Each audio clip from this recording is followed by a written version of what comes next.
Good morning, I say to everybody who is having a morning, and I say good evening to everybody who's having an evening, and everybody who listens to this while this night, I say good night.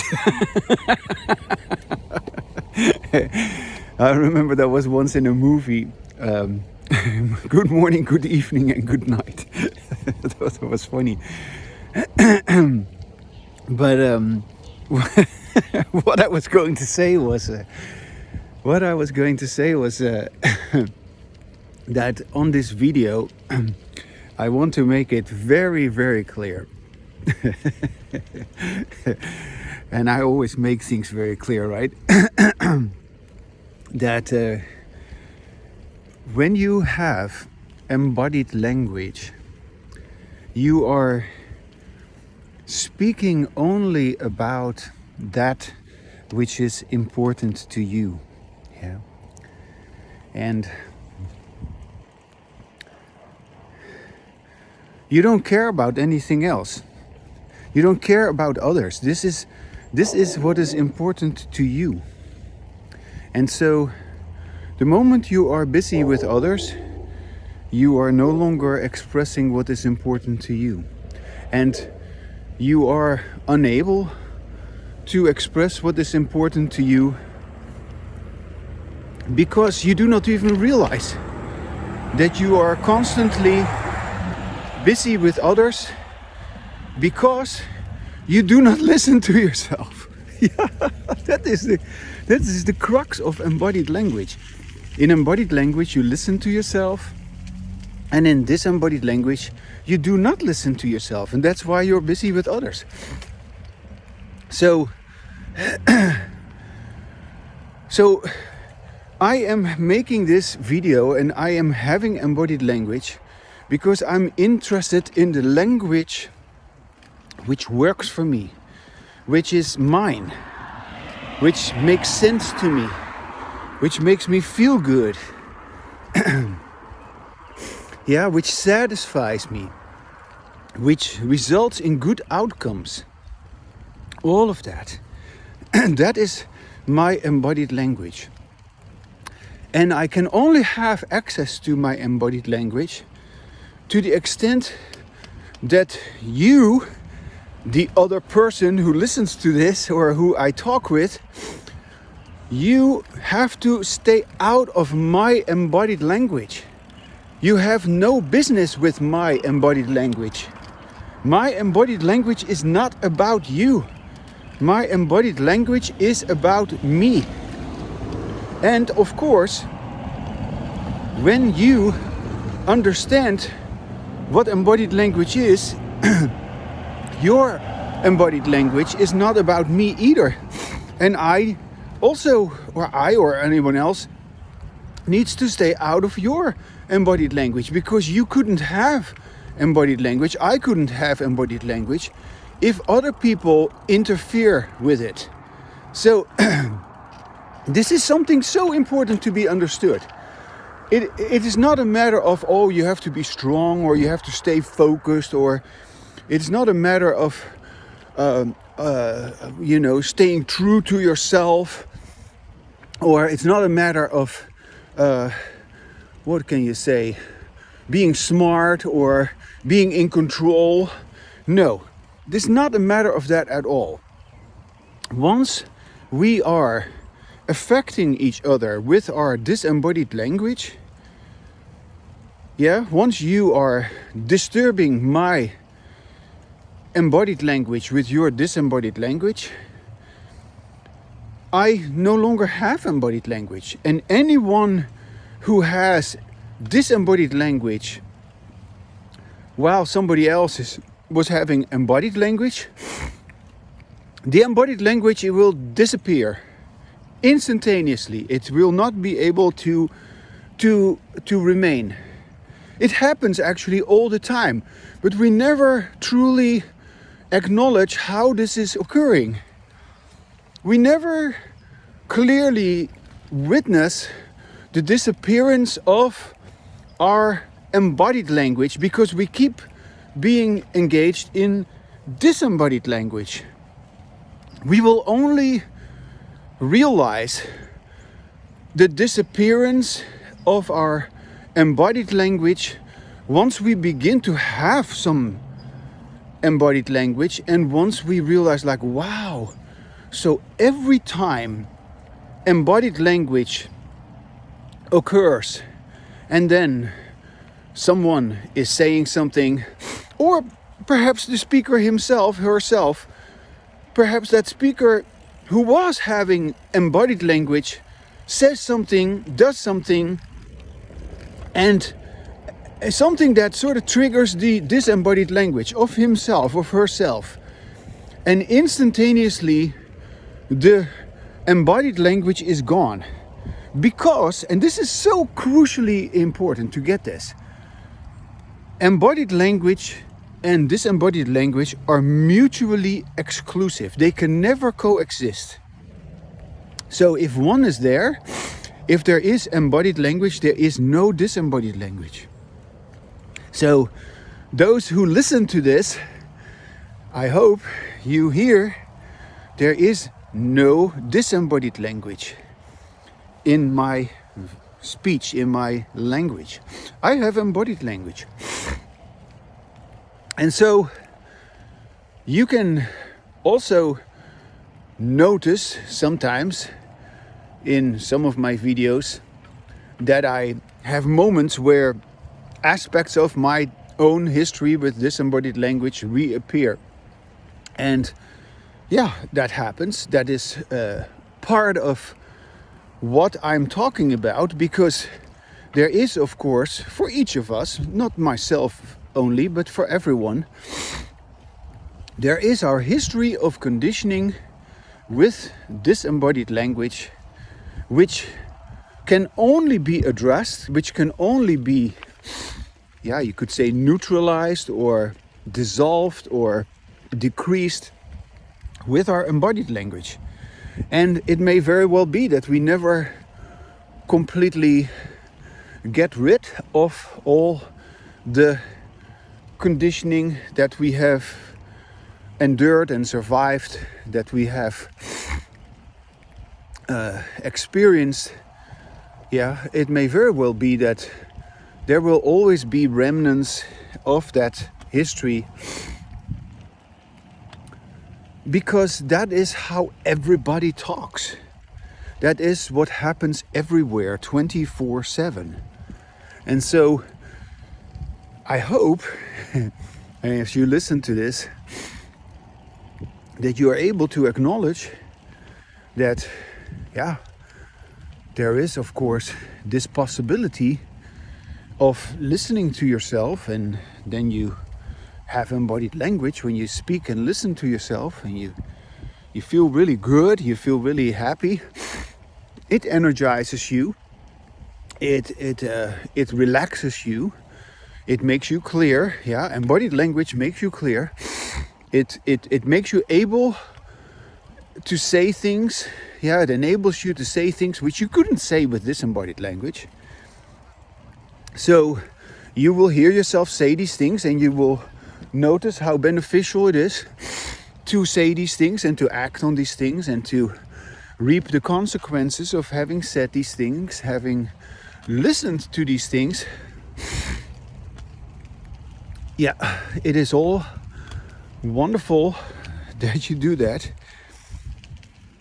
However, it is going to happen, and it cannot be otherwise, that your history with disembodied language is again triggered.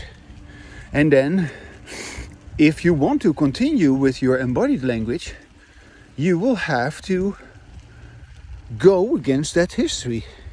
You will have to somehow stop that history, step out of that history, recognize that history, address this history. Let yourself know where you are with your embodied language. Yeah, what can you say with your embodied language about your history with disembodied language? And that is a conversation which is, nobody can actually add anything to your process. You can only tell yourself about that history. And unless you begin to speak with yourself, unless you begin to listen to yourself, unless you begin to let yourself know what your history with disembodied language is, you're not going to understand it. And if you do not understand it, if you are in the dark about why you keep having disembodied language, you're not going to be able to stop it. It's not going to stop. You basically keep going with what you're always doing with disembodied language because you don't even know that you are engaging in it, and you don't even know what it is. You don't even know that you are not listening to yourself, that you're not really true to yourself, that your language is something that's actually alienating you from who you are. And with embodied language, you will feel so happy, you will feel so at home, at ease.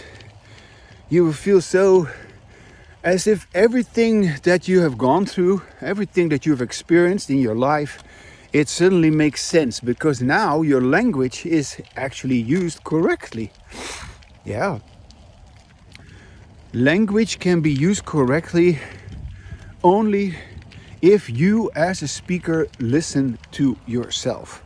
And if you do not do that, you are, whether you notice it or not, whether you are willing to pay attention to it or not, or whether you are able to talk about it or not, or willing to admit it or not, you are not listening to yourself and you're out of touch with yourself.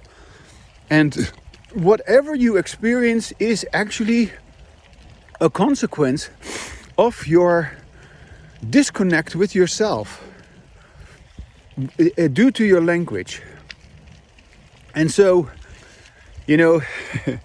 there's people who in therapy, because I've studied psychology. In therapy there is what they call cognitive behavioral therapy, where it is assumed that a person's beliefs drive a person's behavior, a person's actions are in many ways consequences of what a person presumably believes. But this whole business of cognitive behavioral therapy is based on a fallacy. It is based on the fallacy that there is such a thing as inner language. There is no inner language. Hello. Hey doggy. There is no inner language. So there is no such thing as a belief. What we call a belief is a reference to inner language. And when we begin to express that belief and listen to that belief, when we begin to sort of speak about our disembodied language, because disembodied language pertains to all our beliefs, beliefs which are not true, but beliefs which we have acquired because we have, in disembodied language, endlessly been talking about inner language as if it exists. But inner language is just a fantasy created by disembodied language.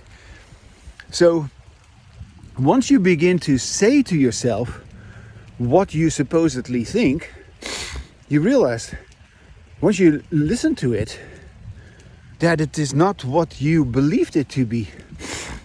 And your belief is false because there is no inner language. And any belief you might believe to have, you think that you think, René Descartes, a famous French philosopher, says, I think, therefore I am. No, you talk because therefore you are. You speak and you listen to yourself and therefore you are. And without listening to yourself while you speak, you are just imagining yourself to be there, and that is your belief in inner language. So, we have a long history with this fallacy of inner language. And that fallacy is not only debunked by our embodied language, but it needs to be completely dismantled. It needs to be completely understood. It needs to be expressed. And all the aspects about that history will come to the fore, yeah, in our embodied language. So there is of course, there is a traumatic aspect about it, yeah, a very painful aspect about it.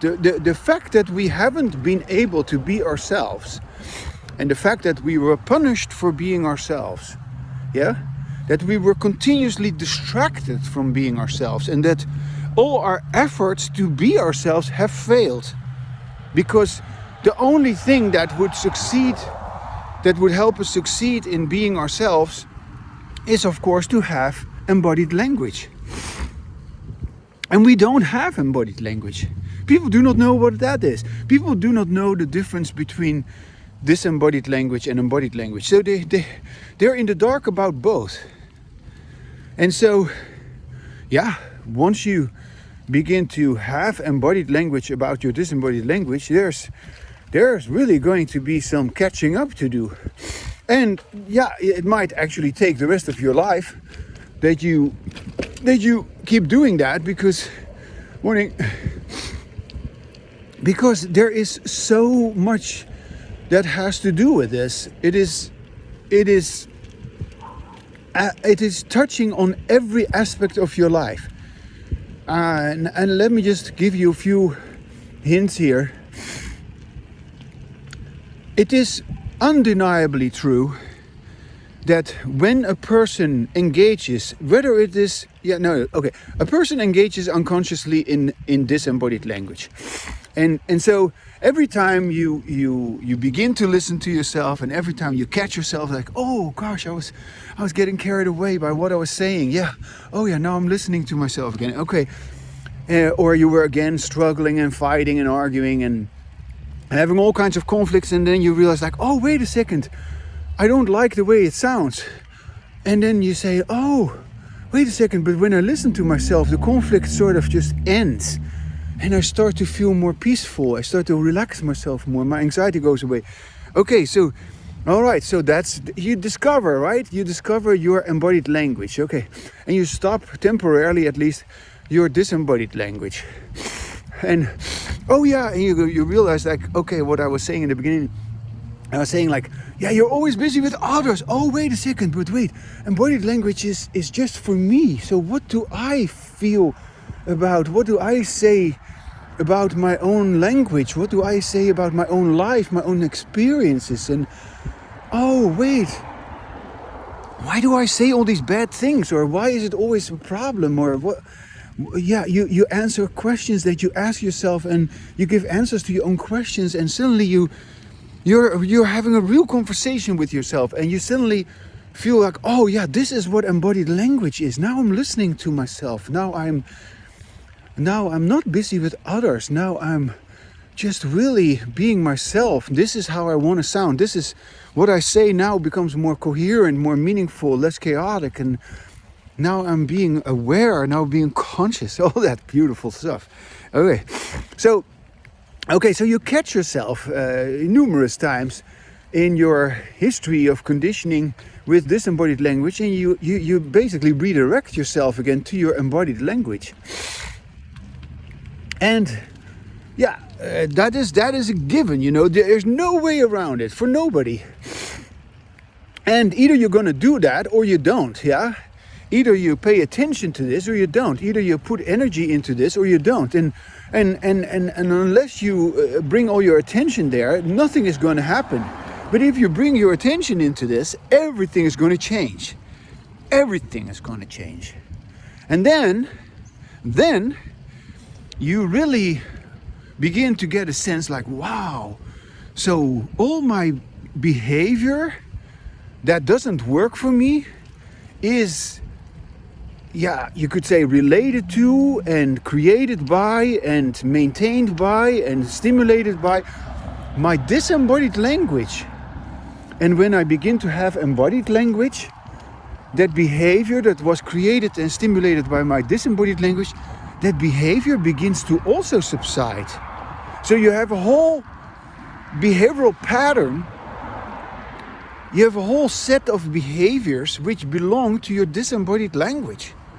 And when you begin to have more embodied language, all these behaviors that pertain to your disembodied language, they begin to decrease with your disembodied language.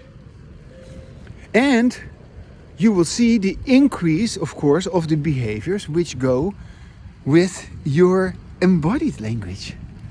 Yeah. And that is such a marvelous, marvelous thing to experience when you really notice that your life is improving, that you really notice that everything is changing for the better.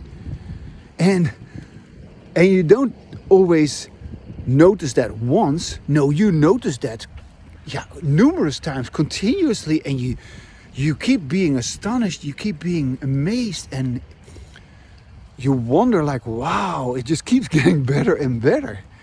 Yeah. Well, that is only going to happen if you are able to say, no, talking with others is not important, because it always means engaging in disembodied language again. And no, talking with others doesn't result in having embodied language. It doesn't. It didn't. It couldn't. Yeah? So, talking with yourself is going to result in some embodied language for you. Yeah? And then if you have experienced that often enough, if you have more of an understanding, more of an awareness of what it actually is, then at the end of this year, 2026, because I'm taking a year off, in 2026 maybe we can talk. Okay, well, that's it for today.